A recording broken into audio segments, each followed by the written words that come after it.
मैं माधुरी भादुरी, मैं पूना से आई हूँ और मैं पिछले 40 से ज़्यादा साल से पेंटिंग कर रही हूँ और ऑयल में ज़्यादा मेरा काम सारा ऑयल में होता है। मैं और भी स्कल्पचर और बाकी कुछ और मीडियम्स में भी एक्सपेरिमेंट करती हूँ, लेकिन बेसिकली पेंटिंग ऑयल में होता है मेरा।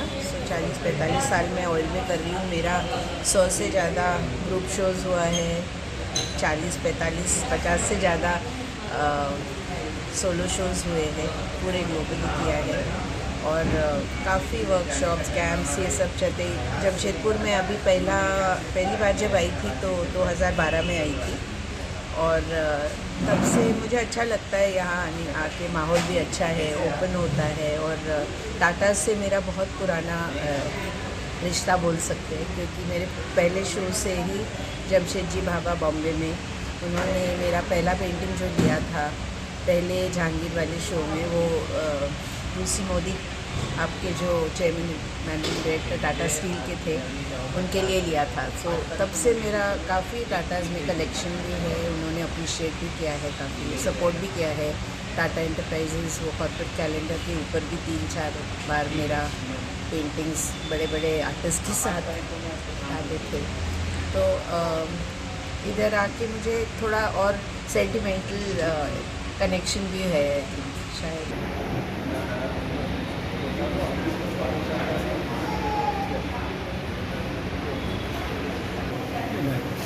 How the light works in the mind. That's one thing.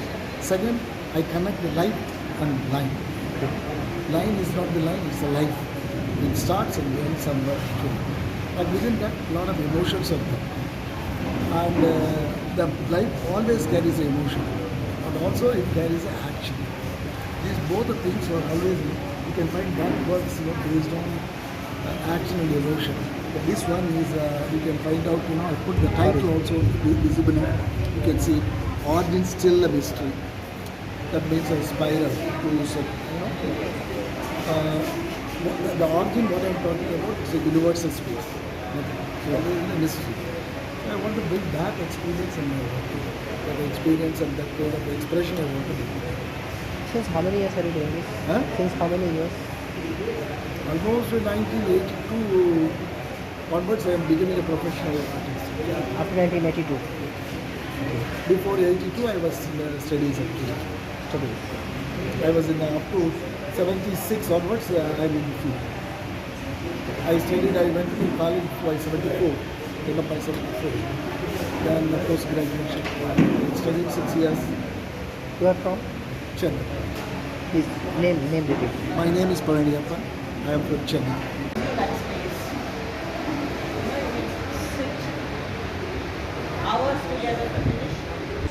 Hi, I'm Shantamani Muddaya.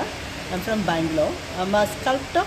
I work with charcoal, mostly carbon-based material. I'm very much interested in the relationship between the industry, the raw material, and the impact of that in the environment. I've been invited here to make 2 paintings, and I would like to continue the same theme and interest that I have. This particular painting is about the relationship of raw material and industry. That's what I want to actually concentrate on. The driftwood, that is burnt log that is in the landscape, is a representation of carbon for me. And I'm going to kind of create a loop, copper loop around it to talk about the relationship between the energy and then the resource. That's what I'm working with. That particular work, I want to attempt to make a work that is looking at the relation between the mining and then the landscape. For me, the more higher we grow in the city landscape, the deeper we go into the earth, and then this is the relationship that I want to bring in. When you look at the arch, that's an arch. It's that's the first invention that allowed human beings to build such mega cities, the arch. The same is there even in the coal mining. When you go deep into the earth, you will also see those arches and pillars and everything. So I'm kind of clubbing those two together, the reflection and the reflected together, to create kind of a form. Since how many years are you doing this? 30 years now. 30 Yeah, years now. Yeah. Do you teach some students also? I teach sometimes as a visiting faculty, but I have my own practice and studio to work with. On practice Yeah. in Bangalore In only. Bangalore, yes. Okay. So, what do you think? What the future in this? In what? In terms of art making? Yeah, in terms of art making. Oh, art has been part and parcel of human being. We never question that part. Of course, we question about what is our future, but then art is the way human articulated and expressed his own feelings and his aspirations. So it can never separate from that particular thing. So when you ask this particular question about the future, and I understand that is in terms of modern art and the practice and whether the kids have future in it, yes, we all learned art and then we all found our role within the society. you Yes. know. And that has to continue. Isn't it? Yeah.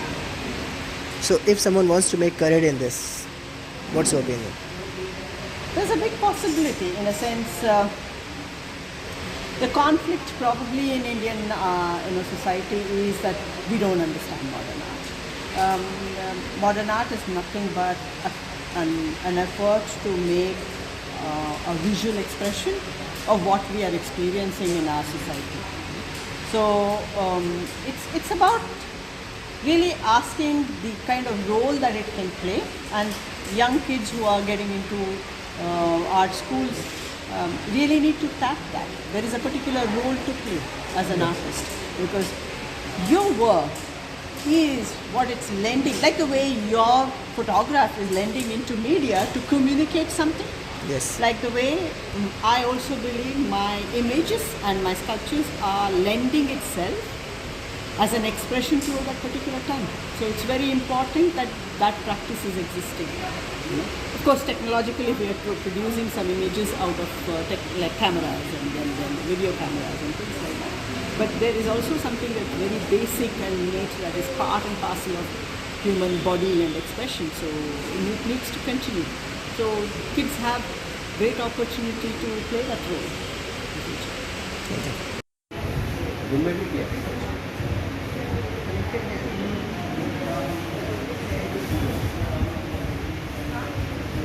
देवा के लेल बच्चा सबके लेल school में एकरा जे कि बच्चा सबके सिखायल जाए, जे कि कला बचा के बच्चे सब रखते बहुत महत्वपूर्ण चीज हेतै बच्चा सबके लेल। हर स्कूल में जे बच्चा सब पेंटिंग सिखायल जाए, आगू बच्चा सबके बढ़ायल जाए, जे कला के बचा कर भोपाल मध्य प्रदेश की रहने वाली हूँ और भोपाल मध्य प्रदेश में शादी के बाद से रह रही हूँ और ग्राम पाटनगढ़ की निवासी हूँ, डिंडोरी डिस्ट्रिक्ट। जी, तो शादी से पहले तो मैं डिगना बनाती थी, जो गांव में रहती थी। तो गोबर हुआ, फिर मिट्टी, इससे जब त्यौहार आते थे और वैसे भी घर पे जो लिपाई होती थी उससे तो मतलब डेली लिपाई तो होती थी, लेकिन जो डिगना वगैरह है, चौक जिसको चौक पूर्णा बोलते हैं, तो वो हम लोग त्योहारों में ही बनाते थे। दीपावली हुआ, दशहरा हुआ, और भी हमारे हरियाली है, नवाखाई है, बहुत सारे ऐसे त्यौहार हैं जिसमें हम लोग डिगना बनाते थे। तो मैं वो चीज़ मुझे आता था करने के लिए वहाँ गाँव में, और मैं 10वीं तक की पढ़ाई करी हूँ वहाँ पर। तो जब मेरी शादी हुई वेंकट रमन श्याम जी के साथ में, तो वो मुझे बोलते थे कि तुम बनाओ, पेंटिंग बनाओ मेरे साथ रह के। तो मुझे मतलब इंटरेस्ट नहीं था इसमें। मैं बोलती थी मुझे समझ में नहीं आता है क्या है, दिखने में भी अच्छा लगता नहीं है, और मैं नहीं बनाऊँगी, मुझे जॉब करना है। तो वो मुझे जॉब नहीं करने दिए और बोलते थे कि तुम करना सीखो इसको। तो धीरे धीरे मैं इनके साथ में असिस्टेंट रह के काम करी। फिर जब मुझे समझ में आया, फिर मैं अपने आप से अपना खुद का काम बोले कि तुम अपने आप से स्टार्ट कर दो और बनाओ, कुछ भी बनाओ जो तुम्हें समझ में आता है। फिर मैंने अपने आप से बनाना, चिड़िया वगैरह, पेड़ पौधे, ये सब बनाई। फिर मैं 2002 में दिल्ली प्रगति मैदान में आई, तो मेरी जिसमें आँखें भी नहीं थी वो वाली चिड़िया मेरी सेल हो गई। मुझे पैसे मिले तो मुझे खुशी हुई उस चीज़ से। फिर मेरा उत्साह जागा और करने के लिए। और मैं तब से फिर मैं पीछे मुड़ के नहीं देखी। फिर मेरा 2014 में मैं विदेश गई थी, यूएसए गई। तो मेरा डिग्ना का वहाँ पर सेलू में मतलब मेरा 1 मैन शो हुआ था और मैंने प्लेटफॉर्म में भी बहुत बड़ा कम से कम 16x16 इतने बड़ा उसमें मैंने डिग्ना बनाया था रेड फॉर यूनिवर्सिटी में। और उसके बाद मेरे देश विदेशों में मेरी पेंटिंग का खूब मतलब एग्जीबिशन वगैरह लगते हैं और खूब बाहर जाना होता है। इंडिया में तो काफ़ी जगह जा चुकी हूँ और यहाँ पर आई हूँ। मुझे उनका भी बहुत बहुत धन्यवाद है कि मैं टाटा स्टील से मुझे बुलाया, उनके लिए मैं बहुत बहुत धन्यवाद देना चाहती हूँ और मैं कोशिश करती हूँ कि उनके लिए कुछ अच्छा करूँ। सरोज मैम, जो कला है गोंड कला है, गोंड कला में गोंड ट्राइब के रिचुअल्स या कल्चर्स को वहाँ पे आप लोग प्रदर्शित करते हैं। कुछ उसकी विशेषता बताइए कि किस तरह से आप लोग किस चीज़ को खासकर आप लोग टारगेट करते हैं कि अपने पेंटिंग में उस चीज़ को उकेर सकें। दूसरा चीज़ कि किस तरह की कलर्स या किस तरह का मिश्रण का आप लोग यूज करते हैं। अधिकतर हम लोग तो नेचर से ही जुड़े हुए हैं क्योंकि हम लोग आदिवासी हैं। जंगल, पहाड़, नदी नाले, ये सब पर्वत हम लोग बचपन से देखते हुए हैं। तो हम लोगों की पेंटिंग में वही दिखाई देगा आपको जो नेचर से जुड़ा हुआ है। और हम लोग बनाते भी वही हैं, अपने देवी देवताओं को भी बनाते हैं। और कलर में हम लोग 5 कलर ही यूज करते हैं ज़्यादा, क्योंकि हम लोग नेचर से पहले तो नेचुरल कलर का यूज करते थे। ग्रीन कलर, पीली मिट्टी से पीला कलर, काली मिट्टी से काला और फिर गेरू मिट्टी से लाल कलर बना लेते थे और सफ़ेद कलर चूही मिट्टी से बनाते थे। ऐसे हम लोग नेचर से 4-5 कलर उसी से बनाते थे। लेकिन क्या है कि अब मार्केट में आ गए हैं तो उसको लेके जाना बहुत दिक्कत होती है और मिलता भी नहीं है। साल में एक बार हमें कलर बनाना पड़ता है पेड़ पौधों से, तो वो इतना नहीं कर पाते हैं। तो अब मार्केट से जो कलर मिलता है हमको एक्रिलिक कलर, उससे ही काम करते हैं और बस नेचर से ही लेके हम लोग जुड़े हुए हैं और नेचर को लेके ही काम करते हैं। Still, it was from childhood passion, you can say. I was in English Honors Department, then I shifted to art, and fortunately I got chance in the Vishwabharati University in Shantiniketan. From there I did my masters. Then I went to USA as a Fulbright scholar, and it was a big project in University of Michigan.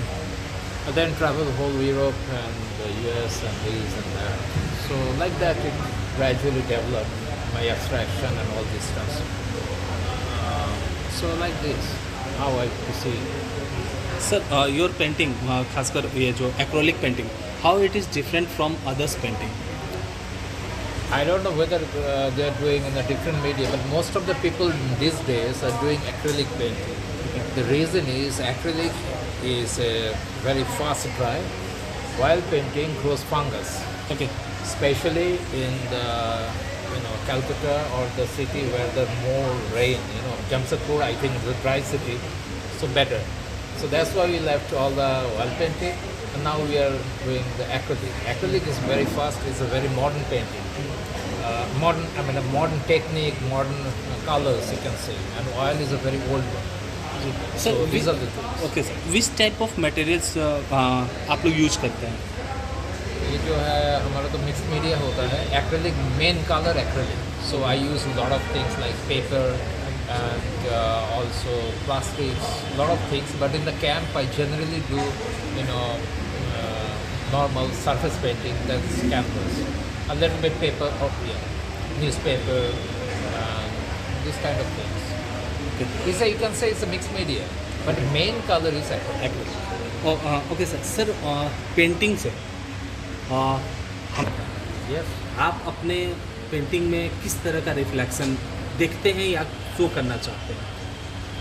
Basically, as I am from the city, so and also I think for the whole environment, mainly the pollution, population, all these things are there.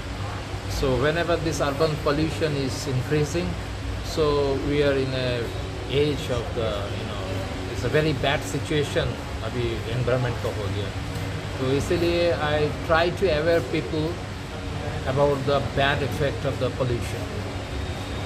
So this is one thing. And population, too much population is a huge thing. So people are not getting job and not, war and all these things are there, automatic, you know. So these are the main issues. So I work on the urban merits and demerits. Good thing, bad thing.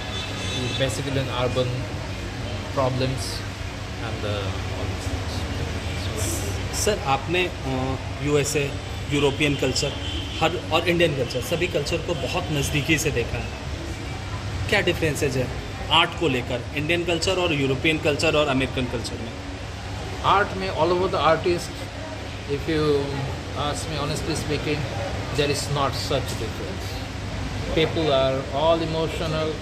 Everybody from USA to London or India, anywhere you go, people are more or less the mentality of artists is same. Only one thing is difference. Their gallery is very good. They have a professional, things, so which we don't have. And their museum are very good, and people are aware about the museum. They generally go to museum.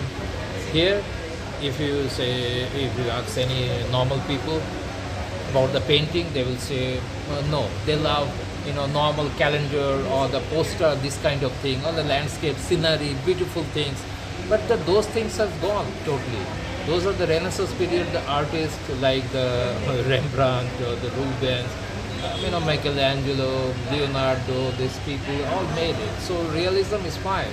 But at the same time, nowadays in Europe or America, they are thinking in a different language, Exactly. That's why they have, shifted from that realism to totally in a different area. So these are the things. But more or less, emotion and thinking process all over the world, more or less, artists are the same. But only difference is they have a good gallery, good opportunities, good museums, good collectors, so they're fine. So this is the difference. I don't find anything extra difference. Ratin sir, जो अभी का अगर scenario की हम बात करें, India में बात करें, इंडिया वैसे भी काफ़ी रिच कल्चर रहा है आर्ट को लेकर. Very, very rich. 5,000 years more than India. So we have a very, very good rich culture. So I think if our government or the society, the people actually aware about our culture, then it's good for our country, for the whole world. We should be very careful about the, dealing with the art, because we have a very rich culture. We should protect, we should preserve, we should not destroy any kind of art or any kind of artifacts or whatever it is, valuable thing, old thing, marvelous. Ji sir, आपने जैसे people का awareness की बात की, exactly India में awareness की खासकर art को लेकर बहुत कमी है. क्या करना चाहिए गवर्नमेंट को या सोसाइटी को या आप जैसे आर्टिस्ट को, और किस तरह से आगे बढ़ना चाहिए कि लोग अवेयर भी हों? क्योंकि अगर आर्ट डेवलप होगा तो हमारी सोसाइटी डेवलप होगी, हमारा नेशन डेवलप होगा. कि इस डेवलपमेंट के आर्ट को डेवलप करने की रिक्वायरमेंट नहीं, वो ऑलरेडी डेवलप है, बट आगे बढ़ाने के लिए और क्या करना होगा? Actually, our school, the curriculum, you see, they are more interested to make their kids doctor, engineer, IAS, these administrator, or politician, businessman. All parents are thinking their, children should be big one in the society, but not artists. Including my parents also don't want to, be an artist. They say, okay, do your art, but the thing is, you do also job or something else.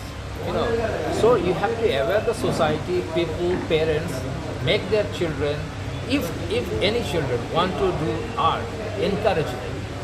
So your artist can make your city, your home, your country, your world a beautiful.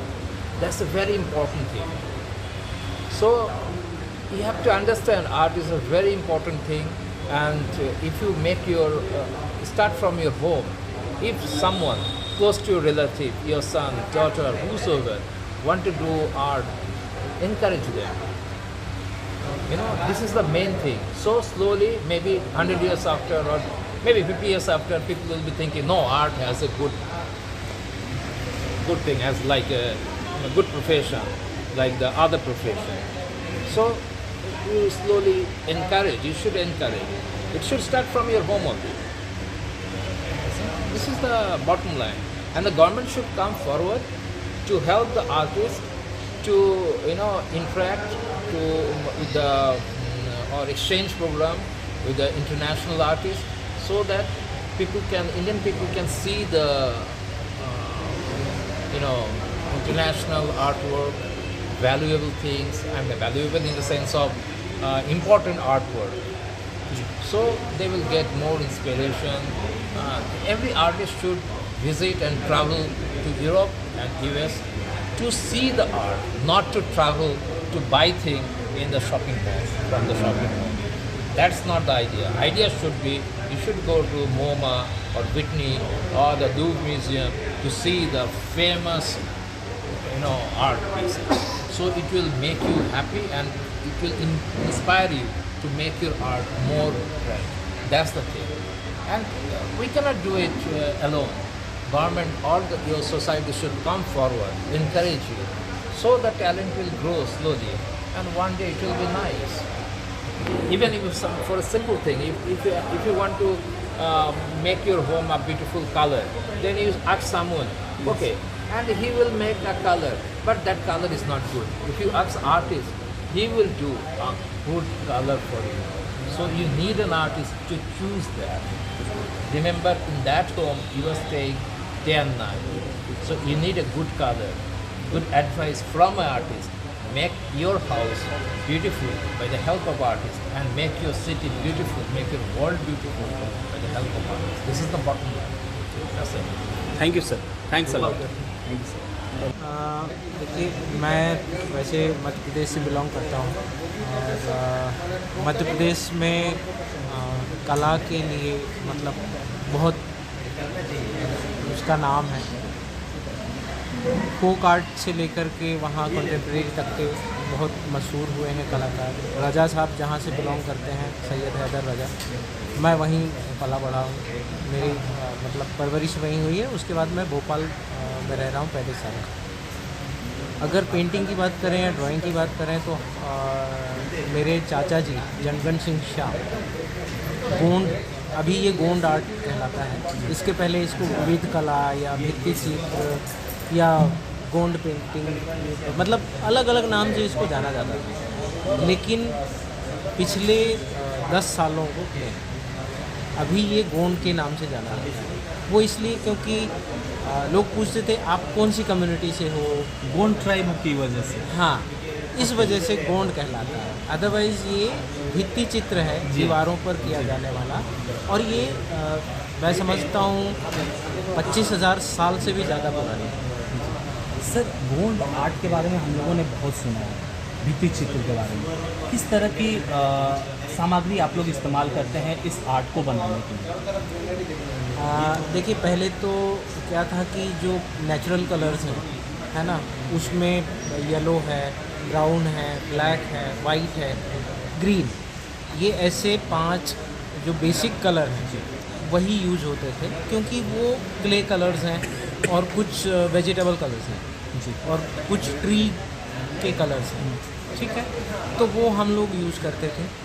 लेकिन आज से करीब 35 साल पहले जब भारत भवन बन रहा था, और भारत भवन में मेरे चाचा जी जो गोंड आर्ट के जनक कहलाते हैं, जनगण सिंह शाह, उनको लाया गया, और उन्हें जब कलर दिया गया तो उनमें एक नई उमंग जागी काम करने की, और उन्होंने इसमें वेरिएशन लाई, अलग एकदम वेरिएशन ला दिया, तुरंत ही चेंज कर दिया पूरा।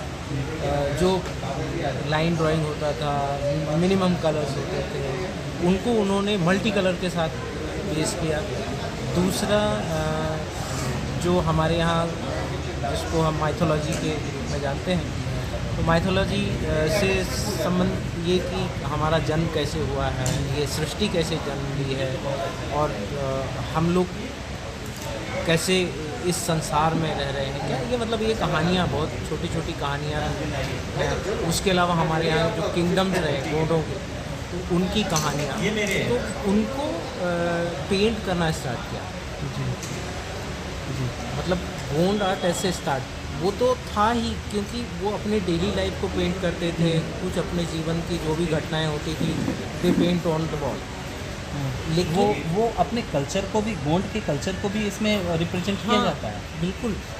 जैसे हमारे यहाँ मतलब एक डांस फॉर्म है, जैसे कर्मा है, सैला है, रीना है, तो ये 3-4 तरह के डांस फॉर्म है। उसके बाद सिंगिंग स्टाइल है, तो डांस फॉर्म को प्रेजेंट करना, हमारे किस तरह से रिचुअल्स हैं, क्या होता है, उनको सबको मतलब आर्ट के माध्यम से कैनवस पे वो उनको उकेरना। लेकिन कुछ समय बाद क्या होता है ना कि कला अगर चेंज ना हो, परिवर्तन ना करे, तो वो स्थिर हो जाती है और वो गतिमान नहीं होती। तो उसमें गति लाने के लिए नेचर को इन्वॉल्व किया, नेचर के साथ उसमें उसको जोड़ा, तो नेचर जुड़ा। और जब नेचर जुड़ा तो नेचर ऑलवेज ब्यूटी, मतलब उसको आप हमेशा देखो तो वो सुंदर ही दिखता है, है ना। जिस मौसम में देखो तो उसकी खूबसूरती है जी। तो वो उसको इसमें जोड़ा, प्लस जो नेचर रिलेटेड जैसे एनिमल्स हैं, बर्ड्स हैं और चीज़ें हैं, उनको भी उनके साथ जोड़ा, क्योंकि उनका संबंध हमारे गोंड समाज से बहुत करीब है। क्योंकि हम गोत्र है, जो हमारे सरनेम है, उनको हम मानते हैं। और सरनेम ऐसा है कि जैसे मेरा श्याम है, श्याम सरनेम है, तो हमारा गोत्र चिन्ह जो है पोर्क्यूपाइन से ही जी, है ना। और किसी का है तो मछली है, किसी का है तो टर्काइज है, किसी का बर्ड है, किसी का मतलब ऐसे अलग अलग। तो उसके साथ उसकी कहानी जो मिथ है उसको हम पेंट करते हैं। मतलब लोगों को सिंपल दिखता है कि ये तो पेड़ है, और लेकिन उसके पीछे कहानी होती है। कोई भी पेंटिंग में कहानी कहीं ना कहीं छुपी होती है, तो वो कहानी को पेंट करते हैं, ना कि हम सिर्फ एक आइडल कोई चीज़ को पेंट कर रहे हैं। सर कला को समाज का दर्पण माना जाता है, कोई भी कला किसी भी तरह को, इवन पेंट को भी। जब हम किसी चीज़ को पेंट, जैसे आपने बताया कि कल्चर को, रिचुअल्स को, इन सबों को दिखाना, कहीं ना कहीं हमारे आज के अगर हम बात करें तो हमारे समाज की जो स्थिति है उसको भी प्रदर्शित करना कला का काम है। कला अगर समाज का विकास करना है तो कला का विकास जरूरी है। इस चीज़ में और कितनी पहल और कैसी पहल होनी चाहिए कि हमारा कला और भी विकसित हो, जिससे कि हमारे समाज का और भी विकास संभव हो सके। सबसे पहले तो मैं बताऊं कि इसको ना एजुकेशनल वे पे लाना चाहिए, ये प्रथम कर्तव्य है। अगर वहाँ नहीं लाएंगे ना तो, क्योंकि जो बच्चे का मानस पटल है ना, जो वो शिक्षा ग्रहण करता है उसके लाइफ टाइम तक वो उसको मन में रखता है। और उसको हम अगर सही मार्गदर्शन नहीं देंगे, सही बातें नहीं सिखाएंगे, तो वो गलत सीखेगा और गलत करेगा। तो और मतलब कला, चाहे वो डांस फॉर्म हो, चाहे कोई भी हो, कला है। 64 कलाएँ हैं, 64 कलाओं में कोई भी कला एक हो सकती है। लेकिन चित्रकला जो है सबसे सशक्त माध्यम है, जिसको हम विजुअल इफेक्ट बोलते हैं, है ना। क्योंकि जो देखता है वो बहुत जल्दी समझ पाता है। तो हमारा प्रयास रहता है कि हम उसको ऐसी चीज़ें दिखाएं। प्रकृति से संबंध क्यों है हमारा? क्योंकि प्रकृति आपको जीवित रखती है, प्रकृति के सहारे आप जिंदा हैं। अगर प्रकृति ना हो आप 1 मिनट सांस नहीं ले सकते, है ना जी। तो हम उसको प्रदर्शित करने का, उसको दिखाने का प्रयास करते हैं अपने चित्रों के माध्यम से, और हमने किया भी है। और मैं समझता हूँ इसको चाहे जहाँ की भी क्षेत्रीय ले लें, कोई ज़रूरी नहीं है। और क्षेत्रीय के साथ में पूरे हिंदुस्तान की जो कलाएँ हैं उनका भी समावेश कहीं ना कहीं होना चाहिए थोड़ा बहुत, ताकि बच्चे के मानस पटल पर वो चीज़ चली जाए और वो उसको हमेशा याद रखे कि नहीं, हम इसके बिना नहीं, हम इसके बिना अधूरे जी, है ना। तो वो उसको ना कैरी फॉरवर्ड करेगा, उसकी वैल्यू भी समझेगा, उसको उसकी कद्र भी करेगा, ताकि आगे मतलब पढ़ेगा भी तो भी वो समझेगा ना कि हाँ मैंने ये चीज़ पढ़ा था, नहीं ये चीज़ इम्पोर्टेंट है, तो उसे वो संरक्षण भी करेगा, उसके लिए कुछ काम भी करेगा। ये इम्पोर्टेंट, क्योंकि एजुकेशन और मतलब जो प्राथमिक शिक्षा जिसको हम बोलते हैं, प्राथमिक में होना चाहिए। ये आगे जाके नहीं, प्राथमिक स्तर पर इसका अध्ययन जरूरी है 10th के पहले तक के, क्योंकि वहाँ तक होता है ना, तो बच्चा का जो मानस पटल है, वहाँ जो भी चीज़ वो याद करता है, पढ़ता है, वो हमेशा उसके मानस पटल पर रहता है। सर इंडियन कल्चर हमेशा से रिच रहा है। आप किसी भी कला के बात अगर हम करें तो खासकर जब हम आदिम कला की बात करते हैं, जब भित्ति चित्र बनाई जाती थी, या जितने भी ट्राइब्स हैं उनका अपना कल्चर रहा है, वो उसको विभिन्न माध्यमों से उकेरते रहे हैं। आज उसी चीज़ को बढ़ावा देने के लिए सरकार की तरफ से भी बहुत सारे काम हो रहे हैं। आर्टिस्ट को सरकार की तरफ से और क्या सुविधाएं मिल रही है और क्या मिलनी चाहिए जिससे कि वो आर्ट के साथ साथ देश का भी आगे नाम रोशन हो सके? जैसे कि मैं बताऊं, अभी जिस तरह से काम होना चाहिए शायद मुझे लगता नहीं हुआ है, क्योंकि सबसे पहले तो क्या होता है ना कि जिस मीडियम पे काम करने वाला, चाहे हम ट्राइबल पेंटिंग की बात करें या फोक पेंटिंग की बात करें, तो उस मीडियम में जो काम करने वाले कलाकार हैं और जिन्होंने एक स्थान हासिल किया, एक मुकाम हासिल किया है अपने काम को लेकर, उनसे ज़रूर सलाह लेकर के काम करना चाहिए कि किस तरह से इसको विजुलाइज किया जाए, किस तरह से उसका पूरा एक सेटअप तैयार किया जाए, जिससे लोग जाकर के एक आर्ट सेंटर, मतलब हर एक डिस्ट्रिक्ट में, मैं समझता हूँ हर एक डिस्ट्रिक्ट में एक आर्ट सेंटर होना चाहिए, मतलब नगरों में ही नहीं, हर एक डिस्ट्रिक्ट में आर्ट सेंटर होना चाहिए। और आर्ट सेंटर ऐसा होना चाहिए जहाँ पर लोग आकर के फ्री काम कर सकें, मतलब क्योंकि देखिए कलाकार काम कर सकता है लेकिन उसके पास कुछ हो तब हो। हम बताते हैं कलाकार बिल्कुल वो कोई वेल्दी फैमिली नहीं होती है उसकी, कि उसके पास मतलब पैसा खर्च करके कलर, ब्रश, पेंट सब ले ले, तो वो सारी चीज़ें उसको एक आर्ट सेंटर में मुहैया करानी चाहिए नॉमिनल फीस के साथ, बिल्कुल नॉमिनल फीस।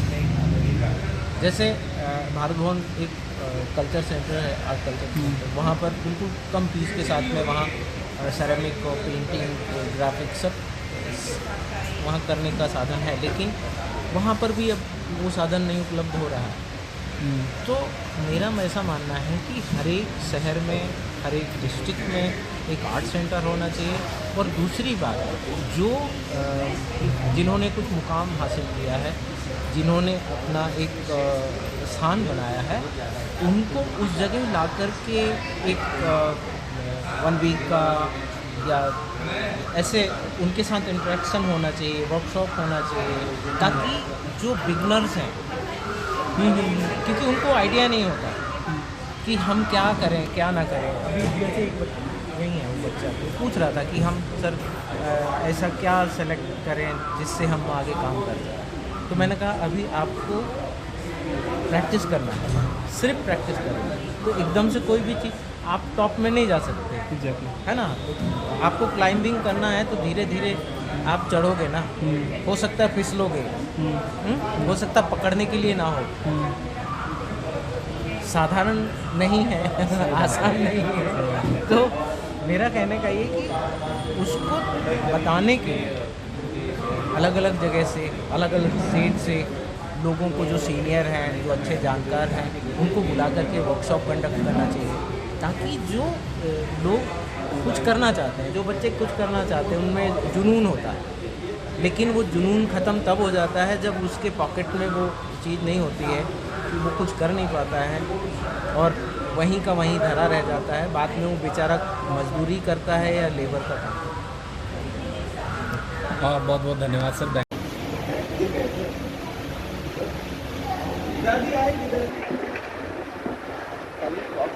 कि आजकल बहुत लोगों का मानना है कि वो पेंट में अपना, ये आर्टिस्ट अपना करियर बनाता है, इस चीज़ को लेकर आपका मानना है? करियर तो है ना? क्योंकि मैं करियर मेरा प्रोफेशन है। पहले जो छोटा उम्र में हॉबी था वो अभी प्रोफेशन बन गया। मैं तो जो भी मेरा जो लाइफ का जो ये होता है मेंटेनेंस सब तो पेंटिंग से आता है। पेंटिंग से हाँ, इसमें करियर लोग बना सकता है आराम से, करियर आराम से बना सकता है। देखिए हर जगह में करियर वो आपका कैपेसिटी कैसे है, आपका कितना स्ट्रॉन्ग है, आपका ये वो सबका ऊपर निर्भर करता है। सही बात है।